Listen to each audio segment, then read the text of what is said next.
यहाँ पर आपको याद होगा कि जब से उत्तर प्रदेश में योगी आदित्यनाथ की सरकार आई है, जब से उत्तर प्रदेश में योगी आदित्यनाथ मुख्यमंत्री बने हैं, फिर चाहे वो माफिया हो, लैंड माफिया हो या फिर किसी भी तरह के अपराधी हो, बहुत सख्ती से योगी आदित्यनाथ उनसे निपटे हैं। जब बहन बेटियों के साथ कोई छेड़छाड़ करता है या उनको कोई बुरी नजर से देखता है तो योगी आदित्यनाथ कहते हैं कि अगले मोड़ पर तुम्हें मेरी पुलिस तैयार मिलेगी। और इसको लेकर बीच में हाईकोर्ट ने भी कहा था कि आप एनकाउंटर क्यों कर रहे हैं, तो योगी ने भी इस पर स्पष्ट अपनी सरकार की नीति को बता दिया था कि भाई अगर कोई अपराध कर रहा है तो उसका क्या पूजा अर्चना करेंगे, उसके भजन करेंगे। और इस मामले में भी योगी आदित्यनाथ ने अपनी नीति को बिल्कुल स्पष्ट किया था। उन्होंने साफ तौर पर कहा था कि 24 घंटे में जितने भी लैंड माफिया हैं, या तो वो सरकारी जमीनों पर जो कब्जा है उसको छोड़ दें, ये माफियागिरी छोड़ दें, लैंड माफियागिरी, वरना फिर हम अपनी तरीके से एक्शन लेंगे। तो मुख्यमंत्री योगी आदित्यनाथ इस नीति पर बिल्कुल स्टैटिक हैं। वो कह रहे हैं कि एक्शन होना चाहिए, लेकिन नीचे के अधिकारियों को क्या डर नहीं है? मेरा सवाल उन अधिकारियों से यह है कि जब आपकी सरकार का मुखिया, आपके प्रदेश के मुख्यमंत्री अपनी नीति को बिल्कुल स्पष्ट रखते हैं, वो कहते हैं कि लैंड माफिया हो, बदमाश हो, गुंडा हो, सब पर एक्शन हो, तो अधिकारी क्यों चुप बैठे रहते हैं? कि अब 700 फ्लैट बन चुके हैं, उनकी रजिस्ट्रियां भी हो चुकी हैं और ये जमीन सरकारी जमीन है। कल को नोएडा अथॉरिटी का, सरकार का बुलडोजर वहां पहुंचता है तो ये आम लोग जिन्होंने अपनी जिंदगी भर की पूंजी इन फ्लैट्स में लगा दी, इन माफियाओं के भरोसे वहां पे अपनी जिंदगी भर की कमाई इनको दे दी, तो ये पूरा सिस्टम जो बना है, चाहे नोएडा अथॉरिटी है, रजिस्ट्री ऑफिस है, क्या इतना आसान है नोएडा में सरकारी जमीन पर कब्जा करना? कोई भी कब्जा कर सकता है और 700 फ्लैट बना सकता है। अभी तो रवि मैं कहूंगा हाँ इतना ही आसान है। आपको शाहबेरी याद है? आपको शाहबेरी में कितना बड़ा कांड हुआ था? वहां पर शाहबेरी में कैसे अवैध इमारतें वहां पर बना दी गई, और उन अवैध इमारतों का जिसमें 2M दर्जे की सीमेंट और सारी चीजों का इस्तेमाल किया गया, कैसे भरभरा कर गिरी थी वहां पर और कितनी जाने चली गई। तो उसके बाद कितना शोर मचा, कितना हल्ला हुआ, हंगामा हुआ, फला होगा, कुछ नहीं, सारी चीजें चल रही हैं। तो ऐसे ही क्या इस चीज का इंतजार होता है कि भाई ये फर्जी चीजें चलती रहे यहां पर? तो बहुत सारे सवाल हैं रविकांत जो खड़े हो रहे हैं सारी चीजों को लेकर, और सबसे बड़ा सवाल यह है कि अधिकारी चुप क्यों हैं।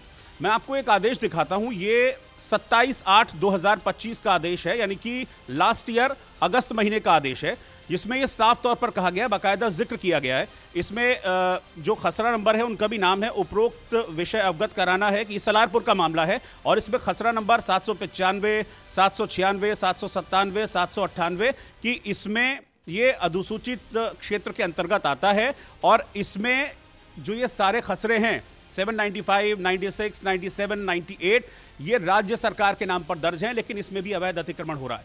तो सिर्फ ये 2-4 की बात नहीं कर रहा, इसका कागज है मेरे पास, और ये सरकारी कागज की फोटोकॉपी है मेरे पास, जिसमें बहुत क्लियरली लिखा हुआ है नोएडा विकास प्राधिकरण के कागज में कि ये भी खसरा नंबर जो हैं ये राज्य सरकार के हैं, लेकिन इस पर भी अवैध निर्माण हो रहा है। अब एक और चीज मैं दिखाता हूं, मेरी जेब में एक FIR है, ये FIR है खसरा नंबर 217 की। इस खसरा नंबर 217 में भी बहुत क्लियरली लिखा है कि इस पर भी अवैध अतिक्रमण हो रहा है।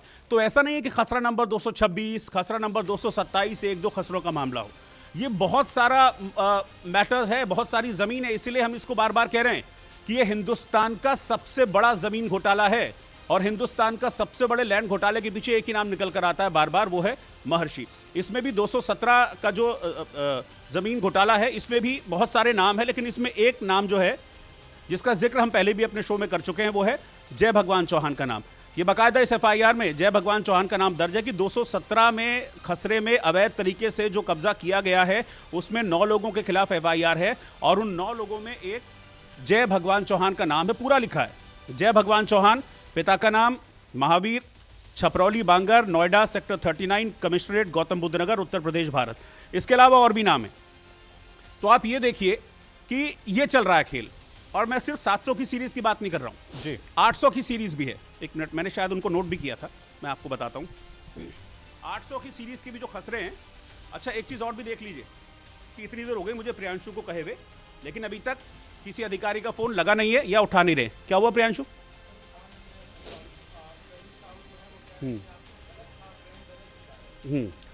तो देखिए, कोई अधिकारी यहां पर फोन नहीं उठा रहा है, बात बहुत क्लियर करने को तैयार नहीं है।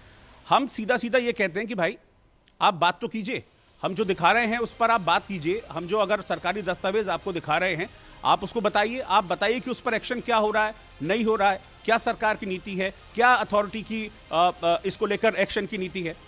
लेकिन कोई बात करने को तैयार नहीं होता, फोन भी उठाने को तैयार नहीं होता है। इसी तरह मैं आपको बता दूं और भी खसरे हैं इसमें, 853, 855, 886, 863, 846, 819, ऐसे बहुत सारे खसरे हैं जिन पर शिकायतें हैं अवैध अतिक्रमण की, लेकिन इस पर एक्शन के नाम पर अभी तक जीरो है, कोई कार्रवाई नहीं हुई है। तो सवाल यही है कि क्या किसी बड़े आदमी का हाथ है जो एक्शन इस पर नहीं हो रहा है, कोई बड़ा चेहरा है, कोई बड़ा पॉलिटिकल बैकअप है जिसकी वजह से इस पर एक्शन नहीं हो रहा है। ये बहुत सारे सवाल हैं जो हम इस पूरे मसले को लेकर जनहित में पूछ रहे हैं, लेकिन जवाब सिफर है, जीरो है।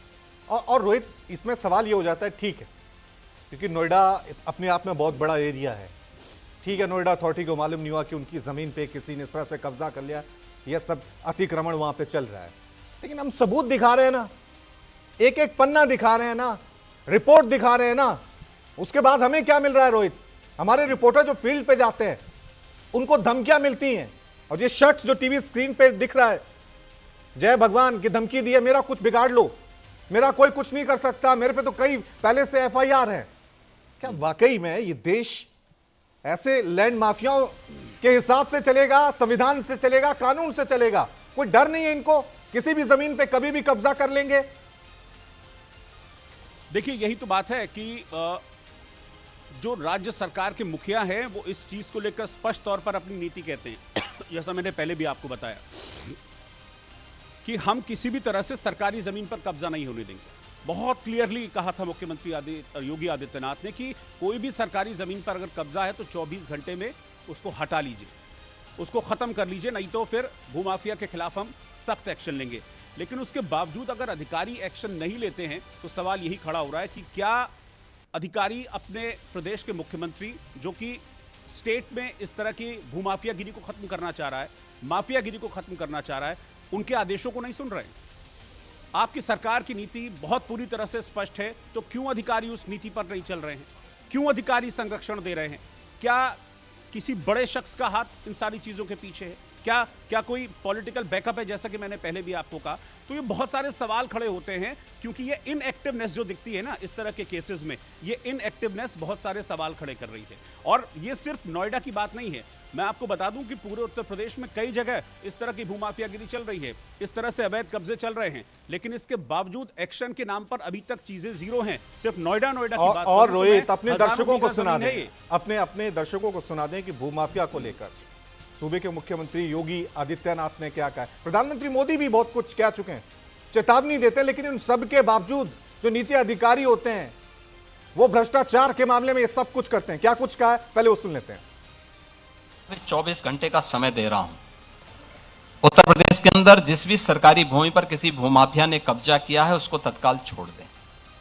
24 घंटे के बाद जब हम कार्रवाई करेंगे तो उसको जमीन तो छोड़नी ही पड़ेगी, लेकिन साथ साथ उसने जो कमाई की होगी उसको ब्याज सहित हम वसूली करेंगे।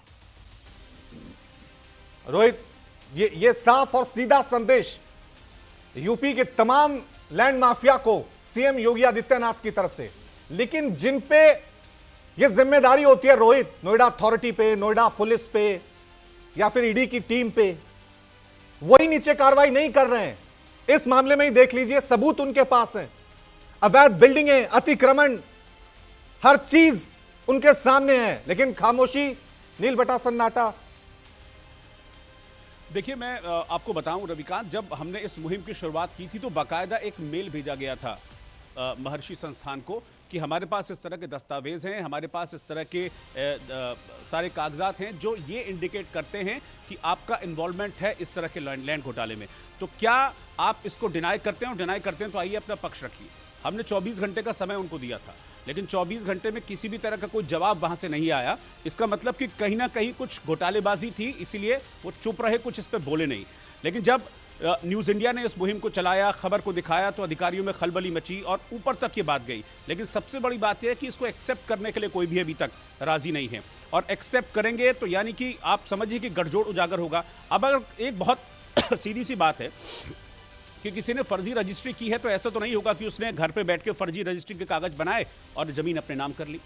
उसमें कहीं ना कहीं इन्वॉल्वमेंट रहा होगा, और बीच के लोगों का, और रोहित, मैं पूरा चाहूंगा कि नेक्सस एक बार- उजागर हो जाएगा। एक बार फिर